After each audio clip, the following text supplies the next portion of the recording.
ఏంటత్తమ్మా మీరు? నేహ ఎటైనా ఊరికి వెళ్తేనే ఉండలేకపోయేవాళ్ళు, అలాంటిది అమెరికాకి ఎట్లా పంపించారు అత్తమ్మా? చూడండి, బెంగ పెట్టుకొని ఇప్పుడు జ్వరం తెచ్చుకున్నారు. నేను చెప్పి తిన్నదారా, వేరే దేశంలో చదువు మంచిగా ఉంటుందని వేయింది. నేను ఎట్లుంటున్నో ఏమో. తేజ, సంగీత రాండే. ఏమైంది మీ అత్తమ్మకి? ఏం లేదే, మా ఆడబిడ్డ చదువుకోవడానికి వేరే దేశం వెళ్ళింది. అగో బెంగ పెట్టుకొని జ్వరం తెచ్చుకున్నది. కూర్చోండి మీరు. ఏందత్తమ్మా నువ్వు బిడ్డని చదువులోకి పంపిస్తే నాకు గిట్ల బెంగటి వెళ్తాను, రేపు పెళ్లి చేసి పంపిస్తే ఇంకెట్లుంటావో. ఇక అయినట్టే ఇట్లయితే. ఏంది చిన్నమ్మ, నువ్వు ఎంతో ధైర్యవంతురాలు అనుకున్నా, బిడ్డ పోయిన 2 రోజులకే గింత డీల్ అయితే ఎట్లా చిన్నమ్మ? అవునే సంగీత, మా అత్తమ్మ చదువుల కోసం పంపిస్తేనే గింత బెంగ పెట్టుకున్నది. ఒక్కొక్కరు బిడ్డల్ని పెళ్లిళ్ళు చేసి వేరే దేశాలకు పంపుతారు, మరి వాళ్ళు ఎట్లుంటారే?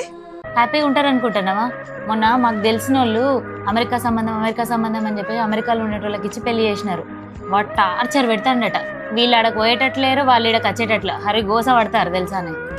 అవునే సంగీత, ఈ దేశంలో మొగోళ్ళు కరువేర్రా అని అమెరికా దాకా పోతారు రాని.